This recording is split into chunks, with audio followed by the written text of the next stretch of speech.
신약성경 94쪽 누가복음 4장 16절에서 30절까지 봉독하겠습니다. 예수께서 그 자라나신 곳 나사렛에 이르사 안식일에 늘 하시던 대로 회당에 들어가서 성경을 읽으려고 서심해 선지자 이사야 글을 들이거늘 책을 펴서 이렇게 기록된 데를 찾으시니 곧 주의 성령이 내게 임하셨으니 이는 가난한 자에게 복음을 전하게 하시려고 내게 기름을 부으시고 나를 보내사 포로된 자에게 자유를 눈먼 자에게 다시 보게 함을 전파하며 눌린 자를 자유롭게 하고 주의 은혜를 전파하게 하려 하심이라 하였더라. 책을 덮어 그 맡은 자에게 주시고 앉으시니 회당에 있는 자들이 다 주목하여 보더라. 이에 예수께서 그들에게 말씀하시되 이 글이 오늘 너희 귀에 응하였느니라 하시니 그들이 다 그를 증언하고 그 입으로 나오는 바 은혜로운 말을 놀랍게 여겨 이르되 이 사람이 요셉의 아들이 아니냐. 예수께서 그들에게 이르시되 너희가 반드시 의사야 너 자신을 고치라 하는 속담을 인용하여 내게 말하기를 우리가 들은 바 가버나움에서 행한 일을 내 고향 여기서도 행하라 하리라. 또 이르시되 내가 진실로 너희에게 이르노니 선지자가 고향에서는 환영을 받는 자가 없느니라. 내가 참으로 너희에게 이르노니 엘리야 시대에 하늘이 3년 6개월간 닫히어 온 땅에 큰 흉년이 들었을 때에 이스라엘에 많은 과부가 있었으되 엘리야가 그중 한 사람에게도 보내심을 받지 않고 오직 시돈 땅에 있는 사렙다의 한 과부에게 뿐이었으며 또 선지자 엘리사 때에 이스라엘에 많은 나병 환자가 있었으되 그 중에 한 사람도 깨끗함을 얻지 못하고 오직 수리아 사람 나아만 뿐이었느니라. 회당에 있는 자들이 이것을 듣고 다 크게 화가 나서 일어나 동네 밖으로 쫓아내어 그 동네가 건설된 산 낭떠러지까지 끌고 가서 밀쳐 떨어뜨리고자 하되 예수께서 그들 가운데로 지나서 가시니라. 아멘. 찬양대의 찬양을 하나님 앞에 올려드리겠습니다.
40일 광야 시험 후에 갈릴리 지역으로 예수님께서 돌아가셨습니다. 갈릴리 지역으로 들어가셔서 가버나움을 포함한 여러 지역을 다니시면서 하나님 말씀을 전하신 것 같습니다. 그런 가운데 아마 병든 자가 낫는 기적도 나타났을 것이고 또 여러 회당을 다니면서 하나님 말씀도 가르치시고 하셨습니다. 그리고 오늘 누가복음에 기록된 대로 나사렛이라고 하는 동네에 오셨죠. 나사렛은 예수님께서 성장하신 곳이니까 태어나신 곳은 아니지만 그러나 그곳에서 어린 시절부터 쭉 성장하셨기 때문에 고향이나 진배 없는 곳입니다. 그런데 그 나사렛이란 동네에 예수님께서 가시자마자 회당으로 들어가셨어요. 오늘 말씀에 기록된 것을 보면 늘 하시던 대로 하나님 말씀을 읽으시려고 하셨다라고 기록되어 있는 것으로 봐서 아마 예수님이 아주 젊었을 때부터 어린 나이에서부터 말씀에 능통한 사람으로 사람들에게 인정을 받아서 안식일 날 회당에서 하나님 말씀을 읽을 때는 늘 예수님이 읽으시고 그 말씀을 풀어서 설명해 주시고 이렇게 하셨던 것 같습니다. 오늘 하나님의 섭리 가운데에서 그 회당에 그 말씀을 맡은 자가 두루마리를 하나 이렇게 뽑아 왔는데 그것이 이사야서 61장에 관한 내용입니다. 그 말씀을 뽑아 와서 쭉 펼치신 거죠. 두루마리를 이렇게 쭉 펼쳐서 예수님의 보니까 61장의 말씀이 기록되어 있는 거예요. 그 중에서 예수님이 61장 1절에서 3절 말씀을 골라서 택해서 읽으시면서 하나님 말씀을 전해 주십니다. 여기에 보면 예수님께서 이 땅에 오실 그 메시아가 어떤 일을 해 나갈 것인가 하는 것을 기록해 놓으시고 이때가 바로 주의 은혜의 해다 이렇게 말씀을 합니다. 은혜의 해라고 하는 것은 우리가 좀 설명을 해볼 필요가 있습니다. 설명을 드릴 필요가 있을 것 같아요. 이스라엘은 안식년이라고 하는 것이 있습니다. 안식년은 7년째 되는 해입니다. 6년 동안은 열심히 일하고 7년째 되는 해에는 쉬는 거예요. 예를 들자면 6년 동안 농사를 지었으면 7년째 되는 해에는 그 땅은 농사 짓지 않고 내버려 두는 거예요. 쉬게 하는 거예요. 가축도 6년간 열심히 그 가축을 이용해서 농사를 지었으면 그 가축도 7년째 되는 해에는 쉬게 해줘요. 종도 6년을 일을 부렸으면 7년째 되는 해는 쉬게 해줍니다. 그런 것이 안식년이라고 하는 것이죠. 이 7년마다 돌아오는 안식년이 7번이 반복이 되면 49년이 지나가잖아요. 그러면 50년째 되는 해는 다르게 부릅니다. 희년이라고 부릅니다. 이 희년에는 그동안 종으로 부렸던 모든 노예들을 다 해방시켜 줍니다. 노예를 해방시켜서 원래의 평민의 지위로 다 돌아가게 해주고 그동안 자기가 열심히 일해서 돈을 많이 벌어서 땅을 많이 사뒀지만 그러나 희년이 오면 그 땅을 다 원래 주인에게로 무상으로 다 돌려주는 것입니다. 그래서 그 땅 가운데 처음 하나님 앞에 분배되었던 원래의 그 땅으로 다 돌아가게 해주죠. 그래서 어느 누구도 가난해지거나 비천해지는 일이 없게 하나님의 의를 이루게 하는 그런 아름다운 제도가 희년이라고 하는 제도입니다. 그래서 그 희년을 어떻게 부르는가 하면 해방의 해 혹은 은혜의 해다 이렇게 부릅니다. 오늘 61장에서 이사야서 61장에서 말씀하고 있는 그것이 바로 이 희년의 때를 말씀하고 있는 것이죠. 18절 19절 말씀을 읽어보겠습니다. 주의 성령이 내게 임하셨으니 이는 가난한 자에게 복음을 전하게 하시려고 내게 기름을 부으시고 나를 보내사 포로된 자에게 자유를 눈먼 자에게 다시 보게 함을 전파하며 눌린 자를 자유롭게 하고 주의 은혜의 해를 전파하게 하려 하심이라. 이 말씀을 따라서 예수님은 이 땅 가운데 희년을 선포하기 위해서 오셨고 이 희년에 담으신 하나님의 뜻대로 이 세상에 갇힌 자에게 자유를 주고 눈먼 자에게 눈을 뜨게 하고 병든 자를 낫게 하고 소망이 없는 자에게 소망을 주는 놀라운 하나님의 역사를 일으켜가는 목적으로 예수님이 이 땅에 오셨다는 것입니다. 그리고 그렇게 부름받은 예수 그리스도 자신을 메시아라고 공식적으로 처음 공개하는 순간이기도 합니다. 이렇게 예수님께서 내가 바로 이 땅에 온 메시아여 하나님의 아들이다 라고 사람들 앞에 자신의 정체성에 대해서 밝히 드러내셨을 때 나사렛 사람들은 어떻게 반응했을까요? 나사렛 사람들은 이렇게 반응합니다. 이 사람이 요셉의 아들이 아니냐 이렇게 묻습니다. 이 말은 요셉의 아들인지 아닌지 잘 몰라가지고 묻는 말이 아닙니다. 이 말은 요셉의 아들이 분명한데 요셉의 아들답지 않게 놀라운 말을 선포하니까 깜짝 놀랐기도 했고, 다른 한편으로는 요셉의 아들 아니냐, 저 사람이 메시아란 말인가 라고 하는 예수님이 선포한 말에 대한 거부감을 나타낸 말이기도 합니다. 그래서 한편으로 놀라고 한편으로는 예수님이 공식적으로 자신이 메시아임을 드러낸 것에 대해서 거부하기도 하는 이런 분위기가 이들 가운데 있었던 것입니다. 4장 첫 부분에서 예수님이 광야 시험을 받을 때 사탄이 세 가지 시험을 하게 됩니다. 이 세 가지 시험 가운데 두 가지가 예수님의 정체성에 대한 공격이라고 말씀을 드렸습니다. 네가 만약 하나님의 아들이라면 이라는 말로 시작한 이 정체성에 대한 공격은 예수님께서 이 땅을 살아가시면서 어떤 도전에 직면하게 될 것인지에 대해서 충분히 설명해 주는 부분이라고 말할 수가 있습니다. 예수님의 공생의 사역 바로 초기에 예수님이 바로 당면한 것도 이런 것이죠. 하나님의 아들이요 이 땅에 부르심 받은 메시아, 하나님께 기름 부음 받은 자라고 선포하는 이 시간, 나사렛 사람들은 요셉의 아들이 아니냐라고 말은 하나님의 아들이라고 인정하지 않는 것입니다. 이것은 예수님의 공생의 전체를 통해서 항상 반복된 일이기도 했습니다. 예수님께서 밝히 드러내 자신이 하나님의 아들이요 이 땅에 부름받은 메시아라고 설명을 해도 사람들이 도무지 믿지 않고 오히려 그렇게 예수님이 말씀하신 것 때문에 결국에는 미움을 받고 십자가를 지시게 됩니다. 우리도 이 세상을 살아가면서 정말 우리의 삶에 있어서 정말 중요한 것은 내가 누구냐라고 하는 것에 대한 분명한 대답이라고 생각합니다.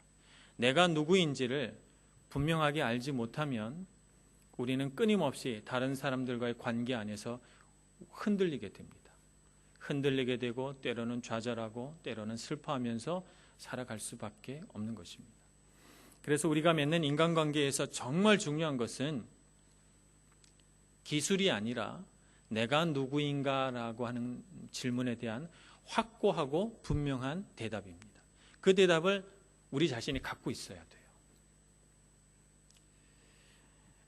코넬리아 마크라고 하는 분이 내 모습 그대로 괜찮아라고 하는 책을 쓰셨어요. 그 책에 보니까 인간관계를 이루는 네 가지 태도가 등장합니다.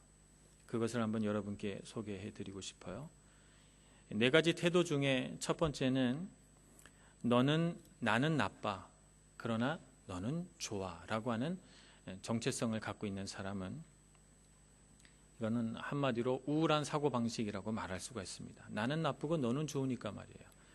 그러니 늘 남들과 비교하면서 내가 얼마나 부족하고 내가 얼마나 열등하며 내가 얼마나 다른 사람들보다 조금 가졌는지에 대해서 생각하게 돼요. 그렇기 때문에 늘 슬프고 속상하고 열등감을 가지고 더군다나 남들이 무언가를 요구하면 거절을 못합니다. 왜냐하면 나는 나쁘고 너는 좋기 때문에 좋은 사람 말을 따라가야 되잖아요. 그런데 항상 내가 부족하다고 생각하니까 원하는 것을 들어주면서도 내가 잘 못한다 혹은 잘 못할 거야 라는 생각을 갖고 있습니다. 그렇기 때문에 죄책감이 있죠. 젊었을 때는 인생의 방향이 늘 불안하고 두렵고 어른이 돼서 부모가 되면 좋은 부모가 아닌 것 같고 좋은 남편이나 아내가 아닌 것 같고 살아가면서 인간관계를 맺으면 다 나 때문에 불행해지는 것 같고 이런 생각을 가지는 사람입니다. 정체성이 잘못됐기 때문에 인생이 매우 우울합니다. 두 번째 태도는 나는 좋아 그러나 너는 나빠 라고 하는 태도를 갖고 있는 사람이죠. 독재적인 사고방식입니다. 나는 다 옳지만 너는 뭔가 문제가 있다는 생각을 가지고 살아갑니다. 그래서 다른 사람의 행동이 늘 못마땅합니다. 내가 옳기 때문에 내 말이 항상 통해야 되고 다른 사람들이 내 의견을 따라와 줘야 되는데 그렇게 다른 사람들이 내 의견을 따라오지 않고 뭔가 반대 의견을 얘기하거나 다른 생각을 얘기하면 그게 불편합니다. 그래서 다른 사람의 의견은 도무지 수용하려고 하지 않고 내 주장, 내 의견이 맞다라고만 생각하는 사람입니다. 그렇다 보니까 본인은 못 느끼는데 다른 사람들은 그 사람과 대화하거나 어떤 일을 의논하거나 결정하는 것이 무척 어려워서 피하게 됩니다. 저 사람은 자기 마음대로 하는 사람, 이렇게 되지요. 그러다 보니 이런 정체성을 갖고 있는 사람, 나는 좋고 너는 나빠라고 하는 정체성을 가진 사람은 늘 다른 사람에 대해서 불만이 많습니다. 그래서 비판하고 불평하고 비난합니다. 그런데 이것을 드러내놓고 할 수는 없어요. 왜냐하면 그것을 드러내놓고 하는 순간 나는 옳지 않은 게 되니까. 그래서 숨어서 합니다. 비난과 불평을 숨어서 하죠. 이런 것이 나는 옳고 나는 좋고 너는 나쁘다라고 하는 정체성을 가진 사람입니다. 세 번째는 나는 나쁘고 너도 나빠라고 하는 정체성을 가진 사람이죠. 이런 사람은 염세적인 사고방식을 가졌다 이렇게 표현합니다. 내게도 뭔가 문제가 있지만 너도 마찬가지야 라고 하는 생각을 갖고 있습니다. 이런 사람은 일이 잘 안 풀릴 때 늘 그 책임을 다른 사람에게 전가합니다. 책임 전가를 잘하는 사람이죠. 네가 문제가 있으니까 내가 문제가 있는 거야. 네가 잘못했기 때문에 내가 이 모양이 된 거야 라고 생각합니다. 그래서 인생에 뭔가 문제가 생기면 늘 다른 사람 탓을 합니다. 이 사람 마음 안에는 항상 용암이 이렇게 끓고 있어요. 마그마가 이렇게 끓고 있어요. 분노라고 하는 마그마가 끓고 있습니다. 그러다가 어느 순간 아주 작은 요소라도 그 마음을 탁 찌르는 게 있으면 그 마그마가 분출합니다. 화산처럼 분출해요. 그래서 왜 이렇게 화를 내는지 다른 사람들은 알 수가 없지만 용암이 분출하듯이 격렬한 분노를 쏟아 놓습니다. 그런가 하면 이 사람 마음속에는 다른 사람을 용서치 않는 마음이 있어요. 나는 나쁘고 너도 나쁘고 그렇다 보니까 마음속에 상처가 많아요. 그래서 누군가 상처를 주면 그것을 품고 용서하지 않습니다. 그런가 하면 누군가 다른 사람이 잘못되면 그 잘못된 다른 사람의 불행에 대해서 고소해하고 그것을 즐겁게 바라보는 심술이 있습니다. 그것이 나는 나쁘고 너도 나쁘다라고 하는 사람의 정체성입니다.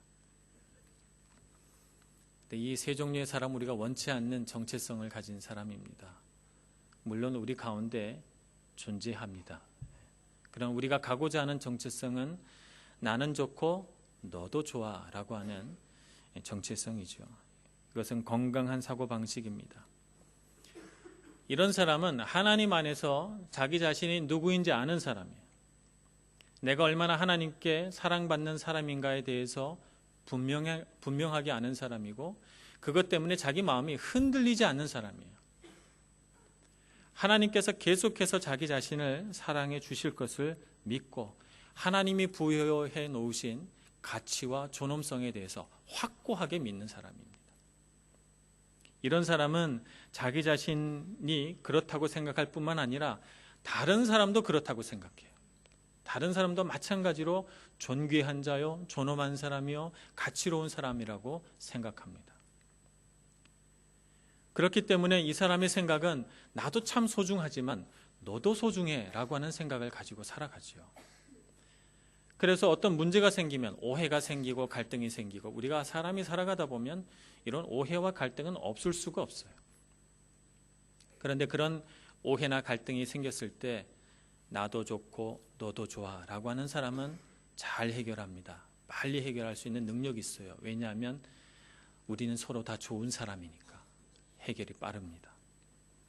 이런 사람은 나는 좋은 사람이기 때문에 빛 가운데로 나가는 것에 주저함이 없어요. 그래서 변명하거나 합리화하지 않습니다. 내가 왜 이럴 수밖에 없었는지, 내가 왜 이런 실수를 저질렀는지에 대해서 구구하게 설명하거나 변명하지 않습니다. 그냥 제 잘못입니다. 인정할 줄 알고 그것에 책임질 줄 아는 삶의 자세를 가지고 있습니다. 누군가 나에게 100% 잘못한 일을 내게 했어도 그것을 마음에 품고 언젠간 복수하고 말 거야. 이런 마음이 없어요. 빨리 용서하는 사람이죠. 하나님 앞에서 용서할 줄 아는 사람이에요. 왜냐하면 나는 하나님께 용서받은 사람이고, 그래서 하나님의 사람이 듬뿍 주어진 사람이기 때문에 누군가를 용서치 않고 마음에 넣어두는 일은 그 사람의 마음을 아주 불편하게 하는 일입니다. 우리는 어떤 자기 정체성을 가지고 살아가고 있습니까? 우리는 정말 우리 마음속에 나도 좋고 너도 좋아 라고 하는 마음을 가지고 살아가고 있습니까? 예수님은 이 땅에 오셨을 때 하나님의 사랑과 신뢰를 마음 가득 품고 이 땅에 내려오셔서 흔들림 없는 정체성으로 이 세상을 살아가시면서 하나님께서 바라시고 원하는 일들을 마음껏 펼쳐내셨어요. 그 예수님의 정체성을 보면 정말 놀랍고 경이롭기만 합니다. 그런데 하나님께서 그 예수 그리스도의 피값으로 우리를 다 사셨거든요. 우리를 다 사셔서 우리를 하나님의 자녀로 만드셨습니다. 그래서 너는 이제 종이 아니라 아들이라, 이렇게 성경에 분명하게 언급하고 있거든요. 갈라디아서 4장 7절의 말씀 보면, 그러므로 이후로는 너는 종이 아니요 아들이니 아들이면 하나님으로 말미암아 유업을 받을 자니라, 이렇게 기록하고 있습니다. 우리는 이제 죄의 종노릇하던 우리의 과거의 신분에서 벗어나서 하나님의 자녀가 되었습니다. 누구든지 다 하나님의 아들이요 하나님의 딸인 것입니다. 하나님 앞에 사랑을 많이 받는 사람, 하나님 앞에 가치로운 사람이기 때문에 우리는 이 세상을 살아가면서 그 정체성이 흔들리면 안 되는 것입니다. 그런데 오늘 예수님 앞에 벌어진 이런 사건과 마찬가지로 똑같이 우리도 이 세상을 살아가면서 계속해서 우리의 정체성을 흔들려고 하는 사탄의 공격을 받게 됩니다. 그래서 너가 정말 가치로운 사람인지, 너가 정말 존귀한 하나님의 자녀가 맞는지 증명하라는 세상의 요구를 받게 됩니다. 우리의 삶 가운데 어려움이 찾아오고 우리 삶 가운데 내가 정말 견디기 힘든 시련이 찾아올 때도 있습니다. 그럴 때 우리 자신에게 말해줄 수 있습니까? 나는 하나님이 사랑하는 존귀한 자녀요, 주님 앞에 부르심받은 귀한 사람이라고 하는 것, 우리 자신에게 말해줄 수 있어야 합니다. 끊임없이 우리의 마음을 흔들어서 너는 보잘것없고 너는 무가치하다고 말해주고 있는 이 세상을 향해서 우리는 손을 높이 들고 그렇지 않다라고 부인해야 하고 하나님의 자녀임을 선포해야 하는 것입니다. 하나님의 자녀로서 정체성을 잃지 않고 존귀한 삶을 살아가시는 여러분들 되시기를 축복합니다. 예수님께서 이 나사렛 마을에 들어왔을 때, 그러나 이 나사렛 마을의 사람들은 예수님과 같은 분명한 정체성은 없었던 것 같아요. 요한복음 1장을 보면 이런 말씀이 기록되어 있습니다. 우리 요한복음을 잠깐 볼까요? 요한복음 1장 9절에서 13절 말씀까지를 제가 한번 봉독하겠습니다. 요한복음 1장 9절, 참빛 곧 세상에 와서 각 사람에게 비추는 빛이 있었나니 그가 세상에 계셨으며 세상은 그로 말미암아 지은 바 되었으되 세상이 그를 알지 못하였고 자기 땅에 오매 자기 백성이 영접하지 아니하였으나 영접하는 자 곧 그 이름을 믿는 자들에게는 하나님의 자녀가 되는 권세를 주셨으니 이는 혈통으로나 육정으로나 사람의 뜻으로 나지 아니하고 오직 하나님께로부터 난 자들이니라. 아멘. 이렇게 기록하고 있습니다. 오늘 우리가 그런 사람입니다. 그런데 여기 말씀에 기록된 것처럼 참 빛이신 예수님께서 이 땅에 오셔서 빛을 비추셨는데 어둠이 그것을 깨닫지 못하는 거예요. 어둠이 그것을 깨닫지 못하고 자신에게 익숙한 것이 어둠이기 때문에 어둠 속으로 도망을 갑니다. 오늘 나사렛 마을에서 일어난 일이 바로 그런 것입니다. 예수님이 오셔서 자기 자신이 메시아임을 선포했는데도 불구하고 나사렛 사람들은 그들에게 익숙한 것, 그들이 잠겨있던 그 어둠 속에서 나오기를 즐거워하지 않습니다. 이 말씀을 읽다 보면 예수님을 낭떠러지에 데리고 가서 이 마을 사람들이 떨어뜨리려고 하잖아요. 말하자면 예수님을 죽이려고 했던 거예요. 예수님을 이렇게 모시고 간 것도 아닙니다. 성경 말씀에 보면 끌고 갔다고 했으니까 아마 예수님의 멱살을 잡거나 여러 장정이 한꺼번에 예수님이 어깨나 팔다리를 잡고 끌고 갔던 것입니다. 도대체 예수님이 얼마나 독한 말씀을 하셨길래 이 사람들이 이다지도 흥분해서 예수님을 죽이려고 살기 등등해서 낭떠러지에 끌고 가서 예수님을 밀쳐 떨어뜨리려고 했던 것일까요? 예수님의 말씀을 보면 이들의 행동이 잘 이해가 되지 않습니다.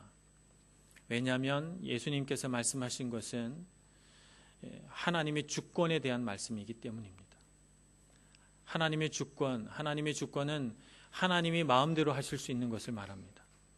하나님께서는 자유롭게 결정하시고 선택하실 권한이 있습니다. 이것을 하나님의 주권이라고 합니다.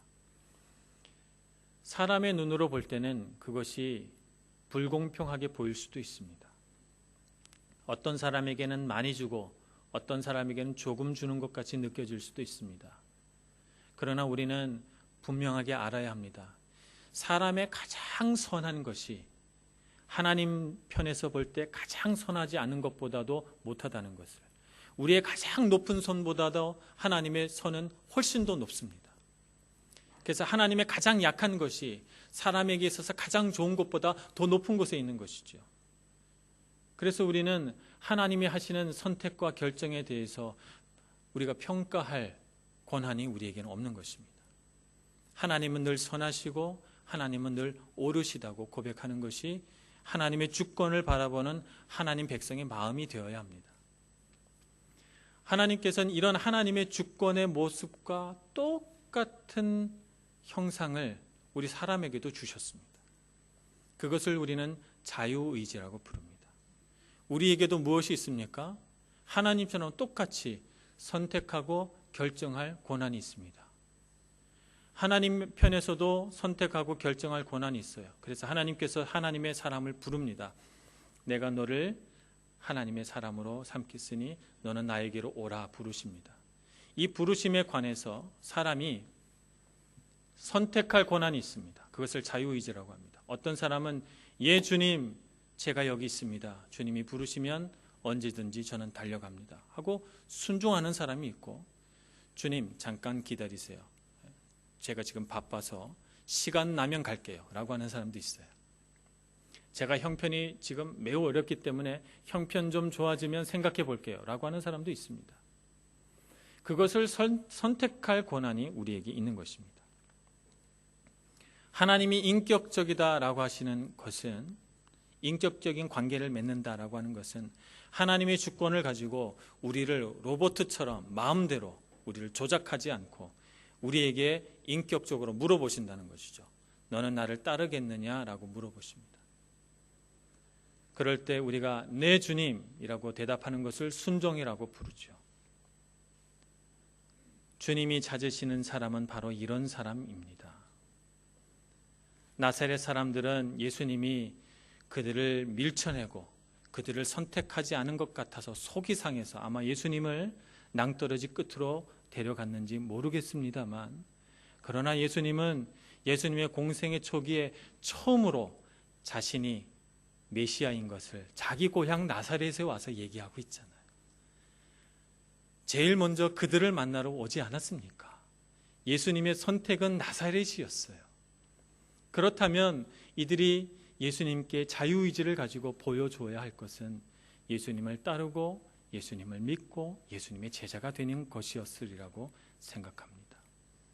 그런데 그들은 거부합니다. 빛이 비추되 어둠이 그 빛을 싫어하는 것입니다. 오늘 우리는 이 세상을 어떻게 살아가고 있습니까? 주님이 부르실 때 네 주님이라고 기꺼이 응답하는 삶을 살아갑니까? 아니면 이런저런 우리 삶의 어려움이나 곤고함을 핑계대면서 끊임없이 주님의 부르심에 대해서 계속해서 미루고 살아갑니까? 우리는 주님이 부르실 때 언제든지 즐겁게 기뻐하며 응답할 수 있는 사람이 되어야 될 줄로 믿습니다. 그래서 빛이 우리에게 비춰졌을 때 주님, 빛 가운데로 나아가는 것이 제게 기쁨이고 제 행복입니다 라고 말씀드리면서 언제든지 주님의 손을 꼭 붙들고 빛 가운데로 걸어가시는 저와 여러분 모두가 되기를 간절히 축원합니다. 기도하겠습니다. 은혜가 많으신 하나님, 저희들이 어리석어서 빛이 비춰도 빛인 줄 모르고 주님의 은혜의 빛 가운데 있기를 소원하지 않으며 이 세상을 살아왔습니다. 이 시간 주님 앞에 회개하오니 저희들의 마음을 돌이켜 주님을 바라보게 해주시고 주님과 같이 빛 가운데로 걸어가는 저희들 되게 하여 주옵소서. 예수님의 이름으로 기도합니다. 아멘.